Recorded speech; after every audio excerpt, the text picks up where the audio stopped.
little bit of water. I was actually going to record a quick video about baby rattlesnakes, and then I looked over and saw that my speckled is getting ready to shed its skin. So I thought I would just kind of share that live and see if it'll do it right in front of us. Okay, excuse me, I'm getting over COVID right now, so my lungs are kind of garbage. But here it is. This is a Southwestern speckled rattlesnake. And you can see it's already pulled the skin off of its head by rubbing it against that stick over there. But now I'm bothering it, so I have to wait for it to relax and resume what it was doing.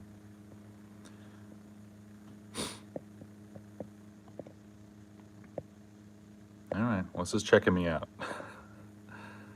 That's what that tongue action's for. But in a couple of minutes, it's gonna go, well, this guy hasn't been a problem before. It's probably not gonna become a problem.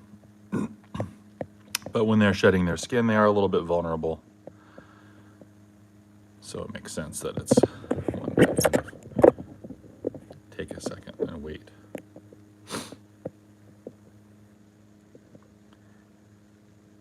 Hey Sam, how you doing? This is one of our speckled rattlesnakes from the area of Arizona and the Southwest. It has rocks that look just like it, so it's not really, it looks pretty interesting here, but when you're in that context, it's no mystery why the snakes look just like this. This particular one is captive bred in our care, so I have his dad. His mom died, unfortunately.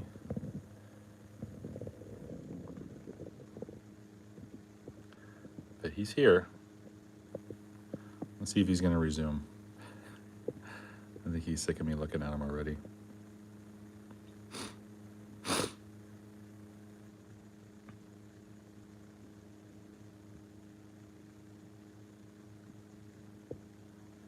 Is that all you're gonna do? You're making me look bad. Nope, I don't need to help take it off, but he's not really doing himself any, or myself any favors right now. I think I might have distracted him, so we'll just have to wait here for a minute. It's fine. This is one of my favorite rattlesnakes that I have, and it's not necessarily just because it's really pretty. It's just that this snake is so easy to take care of.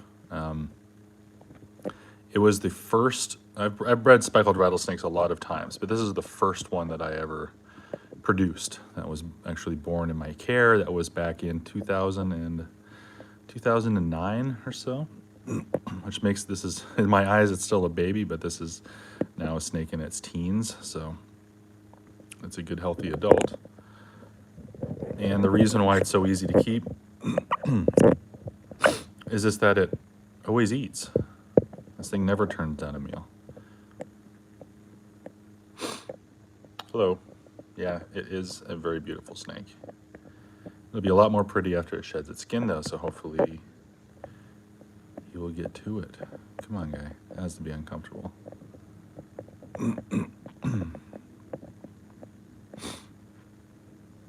All right, you gonna get back to it?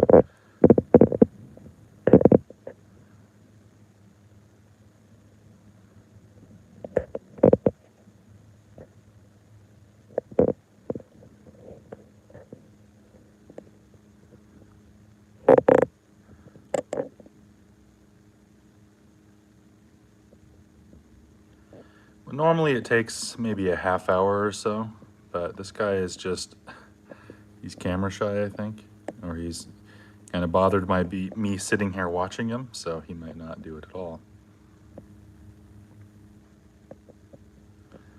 But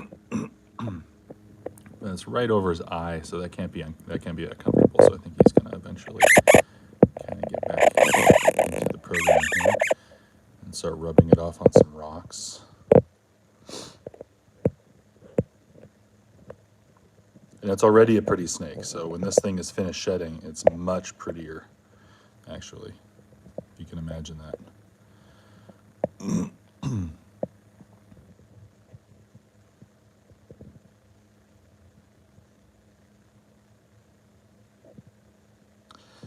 So snakes do not have external ear openings. That doesn't necessarily translate to deaf. There we go, look at that. It means that airborne sounds, while there is some limited ability to detect them, it may not really factor into their behavior a whole lot. Or at least it's undetermined exactly how that happens. So if you're walking down a trail and singing a song, hoping to ward snakes away, that's not going to work. If you're yelling and or have a lot of bass around, they might be able to detect it, but that doesn't really also mean that it's going to do anything with it. So still a lot to know there. Okay, Snake, let's get into this. We want to see how you look freshly shed.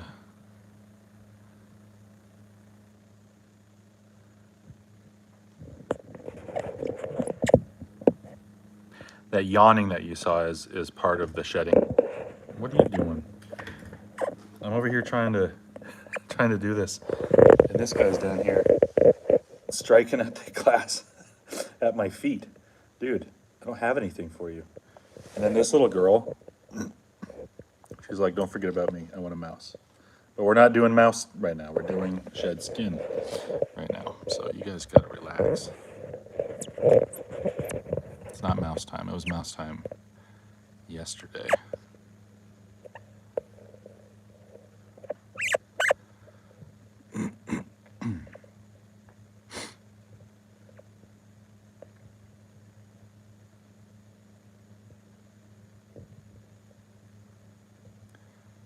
You gonna do it or not?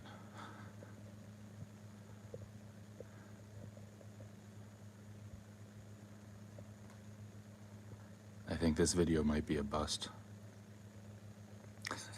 This is not how it's supposed to go.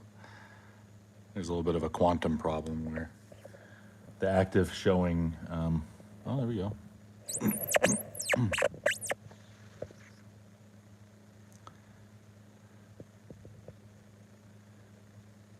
What do you think? You gonna get back into it? Do I ever feed them live mice? Sometimes I do, sometimes I have to. We have a number of snakes that only eat live mice. I can trick them occasionally into taking a frozen thawed one, but for whatever reason, they still just won't take them consistently. So we do have to feed them live mice occasionally. I don't like doing it. It's not because, things do die, right? I don't like seeing that, but the real reason I don't like doing it is because it can be dangerous for the snake. The snakes in the wild, they use their venom, they're like assassins. So a mouse runs by, the snake envenomates it, the mouse runs off or bird flies off or whatever, and it dies, and then the snake can come and find it later. The idea then being that the snake doesn't have to fight, it doesn't have to risk injury by fighting the prey. And when it's in an enclosure like this, that no longer works. The animal, there's a mouse now trapped in here with the snake that is in pain and biting everything that it possibly can, and that's going to be a problem. So I have to sit here and watch whenever I am live feeding just to make sure that, first, that the mouse dies gracefully, I guess is the word. And also that in the process, the snake is not hurt. I have never had a snake injured in the process, so that's still good to minimize the live feeding. There are people that keep venomous snakes that really, they live feed for all the wrong reasons. They like to watch things die. It's not a good death. That's not why I keep venomous snakes. These are not pets. I certainly do care for them and like to watch them, and I enjoy taking care of them, but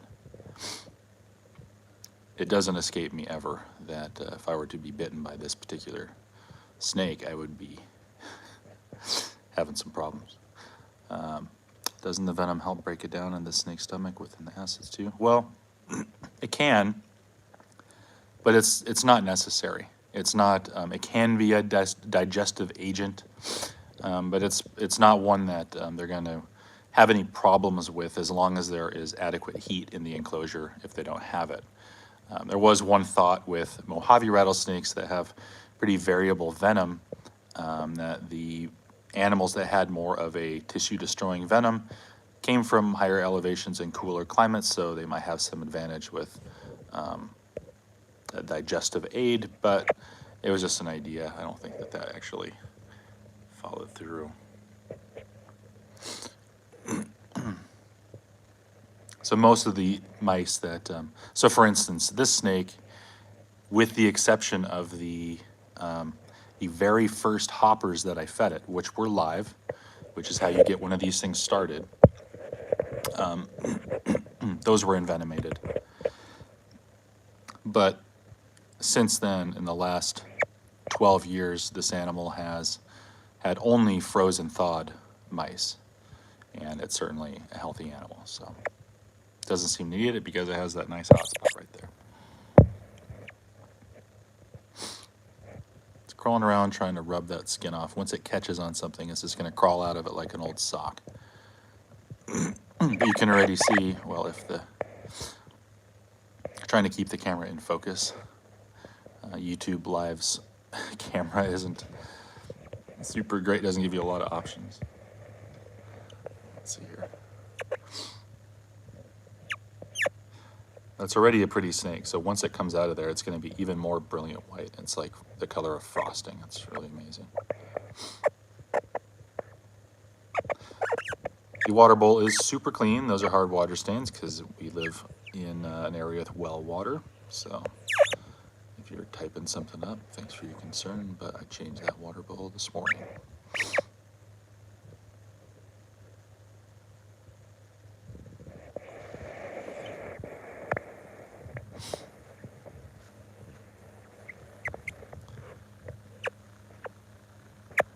I'm going to try to rub it against that. This bit of cactus here.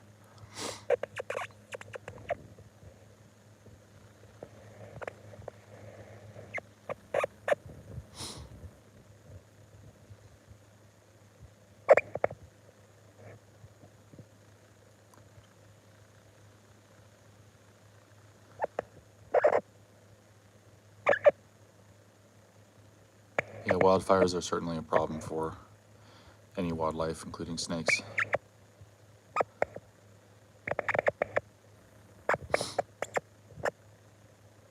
Is he gonna stop and get a drink? That's fine, you can do what you want. Just, you gotta hurry up. This is taking a long time, guy.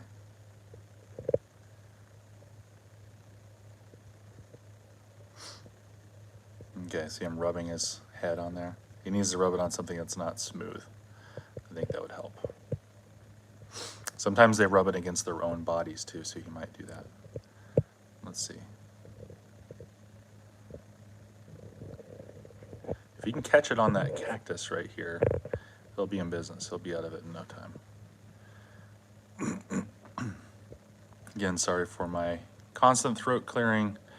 Just getting over COVID and my lungs are garbage.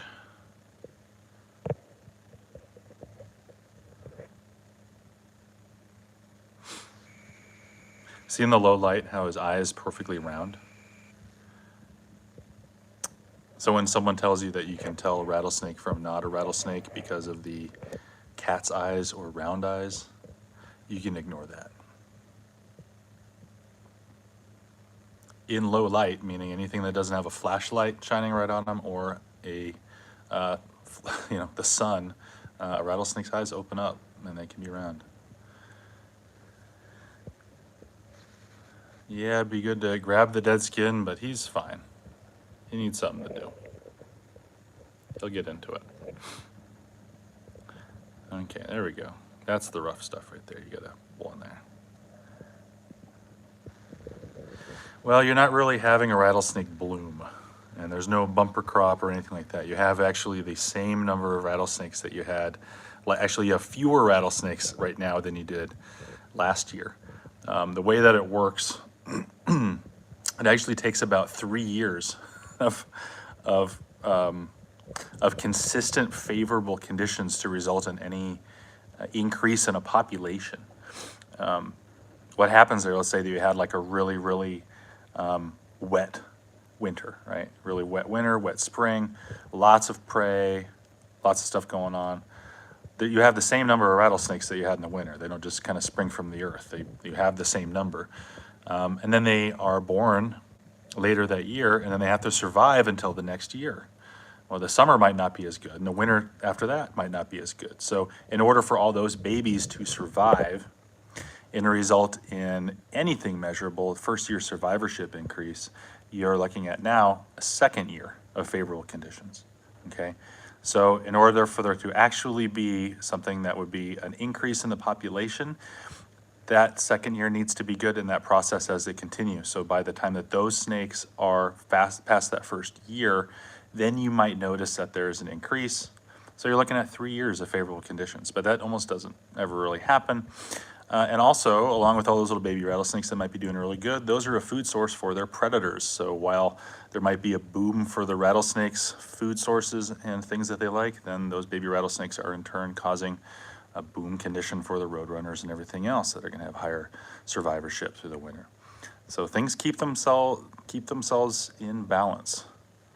So that's one of those things I see that a lot in the news. That this year we had a wet winter. It's a bumper crop from rattlesnakes. Like, from what? They're born at the same time. It's not wet. They don't come out of the, you know, they don't just come out of the ground.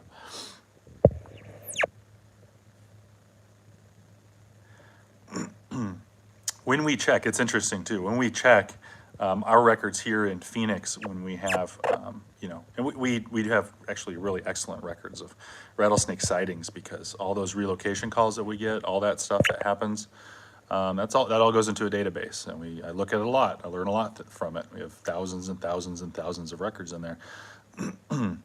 Excuse me. When those times happen, when snakes are, you know, the news is saying that snakes are coming out early, or there's a bumper crop of rattlesnakes or whatever, we don't actually see that. There we go. We don't actually see that represented in the data. So there is some good old-fashioned bullshit going on, and some confirmation bias too, to where if you don't tend to see a lot of snakes, but then suddenly you see 3 in a year, that's really not much of it's not a very consequential number. But if you just saw in the news that there's more rattlesnakes than ever, then you might attribute it to that. Yeah, so the human behavior is pretty interesting too. That yawning that you're seeing the snake do is an attempt to loosen up that skin on the head. That's the hardest part. Once it gets this going and hooks it on something, it's actually going to come off pretty quick. But it has to try.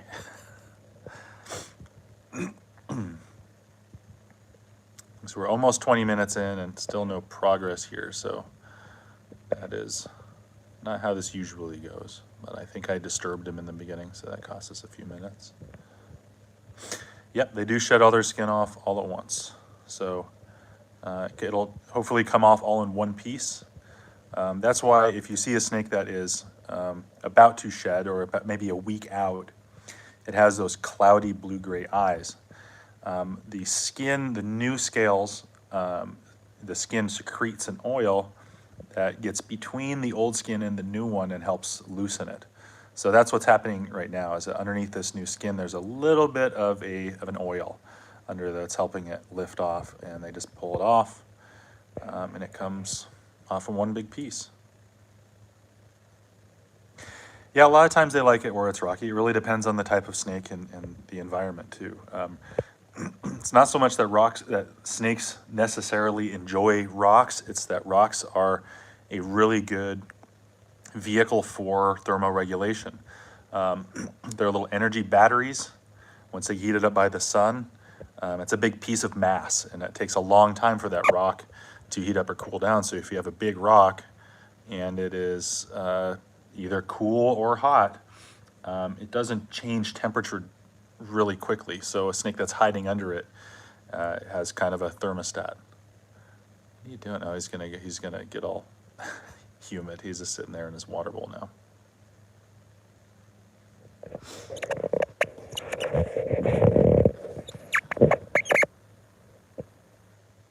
Are you resting? You haven't done anything. Look at that big rattle. So something cool here is that, see all those segments of rattles? You can see where it's broken off there before. But all of these, once it sheds, it's going to get a new segment at the end of that. And its first segment is already there. It just gets kind of uncovered. So you can see it there just a little bit. It's covered by that white layer right past that really dark segment right before where the body starts. Well, if you look on the body, there it is. There's that white segment, and that's a segment that's covered with skin, so that's going to come off. Yes, they do shed their skin less as they get older. So a brand new baby rattlesnake will shed its skin several times within the first couple of months of life, more if it is succeeding. So if you're a brand new baby rattlesnake and you start eating well, then you're going to grow faster and shed your skin faster. But that first shed that comes within the first 10 days of life is really the one that the skin then gets some essential lipids so that it is able to maintain the correct moisture levels within its skin. And that's when it can leave its mother. I saw a question about whether the snake actually, if its scales grow or if the snake gets more scales. The scales grow proportionately with the snake. So these scale rows on here that go down the back, that's actually one of the ways that you can identify one species of snake versus another when in situations where they look really closely is this the arrangement of scales, or it's called scutulation. That arrangement does not change. So this snake, the scales that it has and the pattern that it has is exactly the same as when it was just born. It's just a bigger snake now. Here's his dad. He wants me to give him food. You want food? No. Hang out. This snake is the one that's shedding right now is future girlfriend. But she's too young. So she's going to get about 2 or 3 more years. But then we're going to be making more speckled rattlesnakes. These ones are kind of special too because, well, there used to be a black market for them. I'll say there used to be. And I can't take credit for there not being, but a lot of people doing the same kinds of things that we're doing are helping with that. And the reason that breeding these in captivity helps with conservation, which you might not see how breeding animals in the wild or in captivity helps with conserving them in nature. One of these white speckled rattlesnakes, maybe 15 years ago on the black market, would be worth thousands of dollars. If you had a female, that'd be worth more than that. If you had a breeding pair of these white speckled rattlesnakes that were unrelated, meaning you could produce more babies, you were sitting on thousands and thousands of dollars. Unless there become a lot of them and they become easy to get. So myself and some friends of mine and other people that are in the same mindset that I have started breeding them, and we give the babies away to whoever, if you're qualified, we'll give you one. And what we're trying to do is make it so that the value of these animals go down just because they're no longer scarce, they're easy to get, and there's no reason to come here. So if you were a German poacher, which there used to be a lot of, you'd have a good return on your investment if you flew out to Arizona in 2008 and collected a pair of these things in the wild and smuggled them home. You'd come home with some good money. Now, if you did that, you would not make any money. You would lose a bunch of money. It's not worth it. There's lots of them in captivity. Somebody can easily get one in captivity for free otherwise. So there's no market for them anymore. And that market crash came from captive propagation of them. And this snake was the first one that we bred as part of our program. So we continue to breed them. We have other people that breed them. They get traded around to make sure that there's no related pairs out there causing problems with the genetics.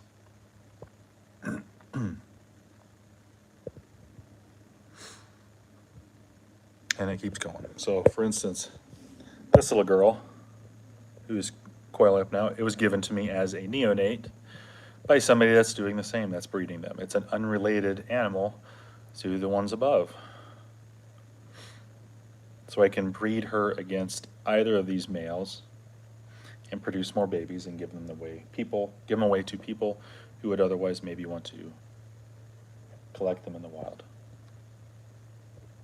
While he's doing that, I might walk here. And this is kind of impromptu. I wasn't planning on doing this, so there are some things that aren't, you know, like there's a garbage can. It happens. This is a Panama rattlesnake. Comes from the Las Vegas area. It was gifted to us. He's always hungry, so he might try to bite me, but I got some glass in the way, so he's not going to win. This one is a big chonker of a midget faded rattlesnake. This one was poached, unfortunately. So what happened with this one is somebody, I'm not going to give any information, somebody contacted us and said, hey, I was given this snake. I don't think it is what someone told me it is. I need to get rid of it. Can you help with that? So I contacted everybody in the government that I needed to contact to see if we could get this animal papered and have it surrendered legally, which we could. So now we have the snake. The funny thing is, using Instagram, we were able to actually track down this exact animal. So we know who took it, and we know everybody that person was with. So we watch that kind of thing. Here's a Grand Canyon rattlesnake given to me by a friend 2012 or so. Here, oh, that's a big pile of snake poop. Delivered by our friend here, the Great Basin rattlesnake, sometime within the last hour or so. Let's see, who else do we got here that I want to show you. There we go. That's a cool one. If you follow us on Facebook, you saw that I posted a picture of a twin-spotted rattlesnake that is part of a breeding program that we are doing to help supply captive-born twin-spotted rattlesnakes to Arizona educational institutions. They live in Arizona, but the majority of the babies that are out there that you could see in zoos and that kind of thing around the world are actually of poached origin, so we can't actually get them. So we have a project to breed them in captivity. This is the snake that was in that photo. You can see he's doing well. Let's see, what else do we got? Okay, here's one. That is a Massasauga. Little Desert Massasauga, given to us last year. He's growing a little bit. Let's see, is anyone else out? Almost everybody's hiding. That's what they do. Rattlesnakes spend a lot of time hiding. Let's see. Oh, hey, this guy's out. That is a banded rock rattlesnake. And he thinks I have a mouse. But he's not going to get a mouse because he needs to lose some weight. This snake came to me in 2013. It came from a radio telemetry program that the animal was no longer necessary, so it was either going to be euthanized or be given to somebody like me for this kind of program, and it was given to me. And it was severely overweight when I got it, which happens a lot in captivity. People they feed their snakes too much. In reality, this snake eats, I feed it about once every other month, and it's still losing weight. So obesity can kill snakes just like it can people. It is not a healthy way to be a snake.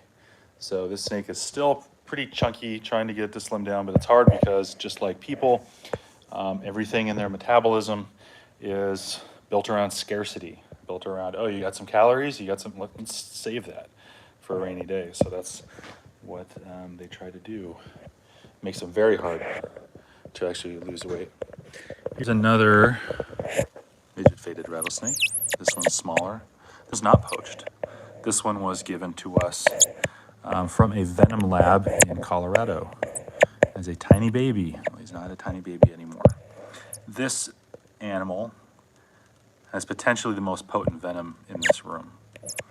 Of all the animals to be bitten by in this room, this little tiny one is the one that could potentially kill me the most. So it also has a really good feeding response. So we have an understanding.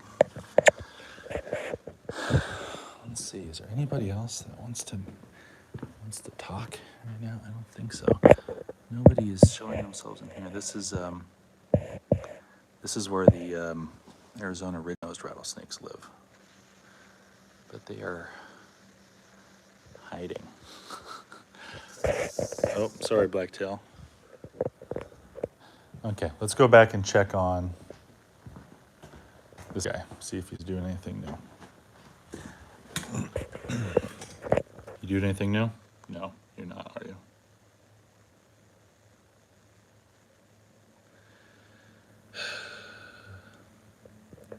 All right, it's been a half hour.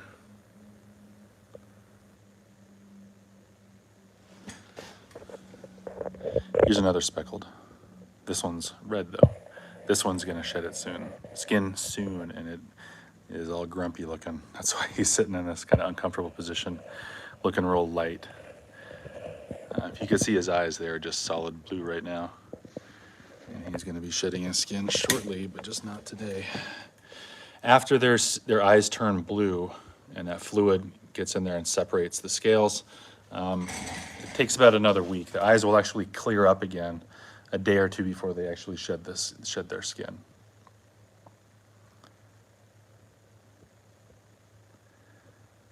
Okay, guy, come on. You're not good at this.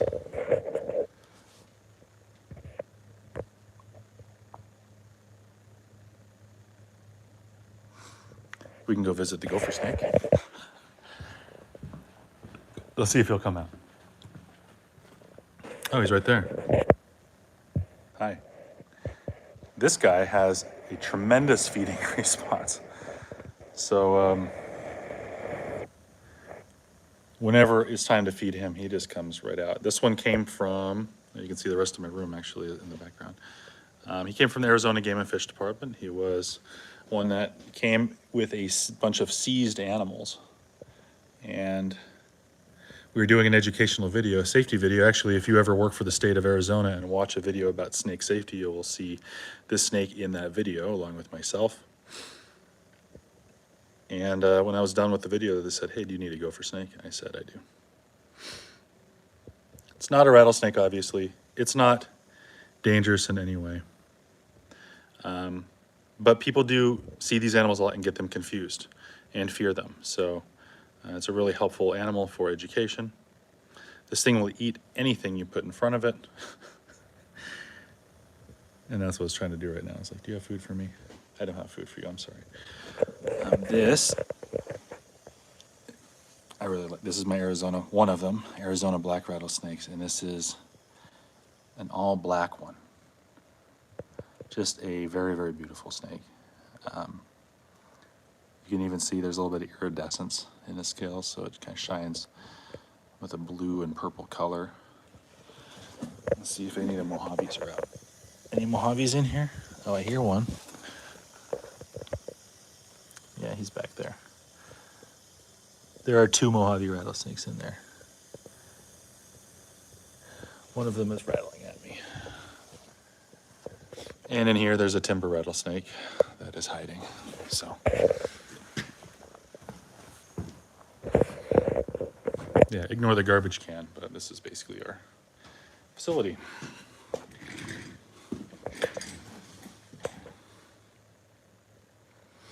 And one Southwestern speckled rattlesnake that will not shed its skin as promised. So I'm going to give this until 40 minutes, and if we don't make any progress, we're going to have to watch this another way.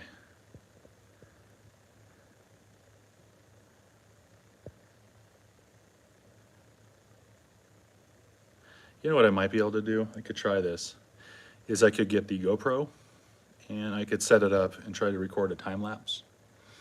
And that might do it. So we'll see if this thing doesn't catch on that cactus and start shedding by 40 minutes. Then we're gonna hang up and it's gonna be GoPro time, and then I'll show that to you another time when it's done. We'll put it into a future video, or maybe it'll just be a short, depending on how long that time lapse works.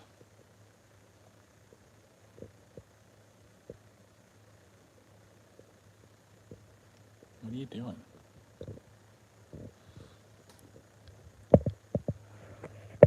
He's just sitting down in his water. Probably feels good.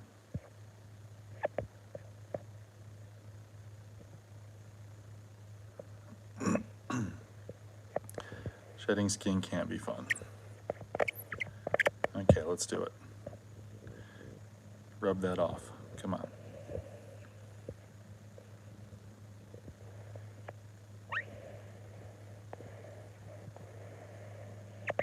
When I was a kid and I kept garter snakes and stuff, I always really enjoyed this. And I'm now 43 and obviously a little more into it than I was when I was a kid.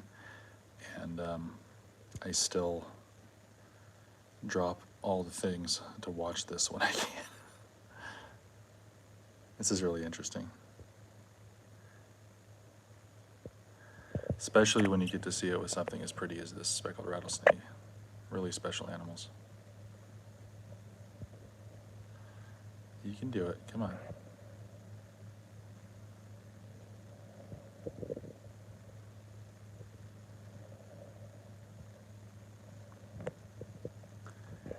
He's trying.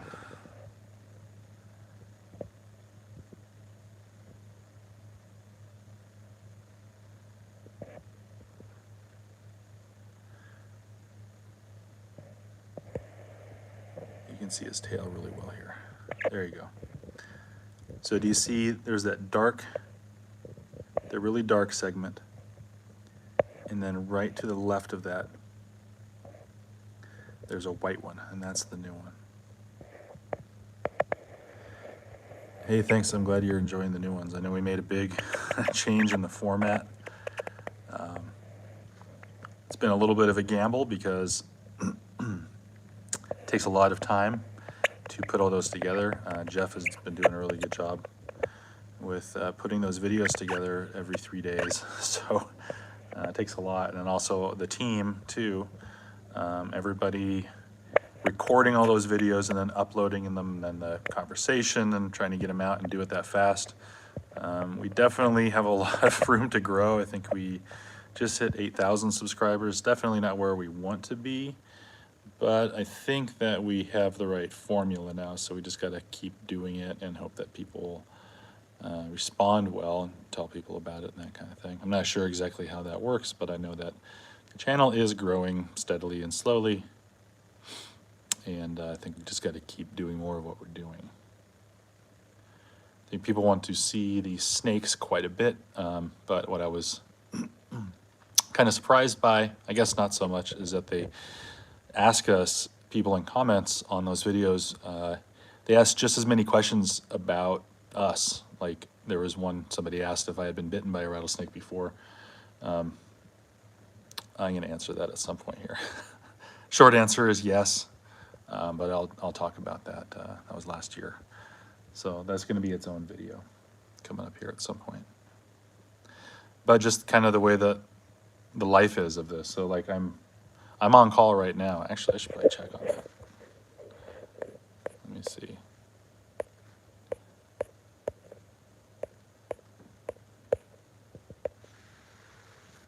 Okay, no calls for me. I'm still on call up in the Cave Creek area. So if someone comes in up here, I got to go get it. But anyway, yeah, that there's definitely kind of a lifestyle associated with this. To where this time of year, we sleep, but it's different, you know, because it's kind of everything. There's very little differentiation between work and life, you know. I know that that's not always a good situation, but we do enjoy our jobs, so it's exciting.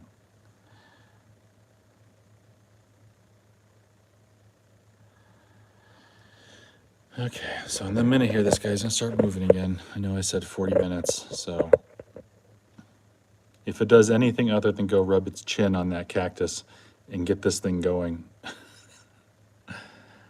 then I think we're done. But that's okay. We tried. Some people just don't like, when there's a camera, they don't perform. Isn't that right? Isn't that right, guy? And this guy just wants a mouse.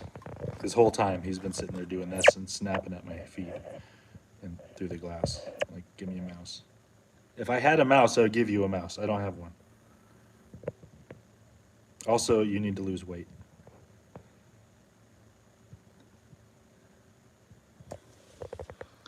But she's just patient. She's beautiful. She can just sit there.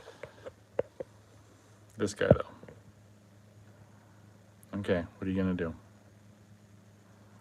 Are you going to go shed your skin, or am I going to have to hang up on this thing?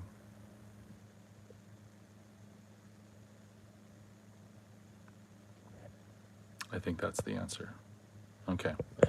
So I'm going to give up. I'm going to put this away. I'm going to go get a GoPro. I'm going to set it up over here somewhere in wide angle, and you will see the shed skin. It just won't be with my, super entertaining commentary. So thanks for wasting 40 minutes with me. It's this guy's fault, though. And watch for that shedding video shortly. See ya.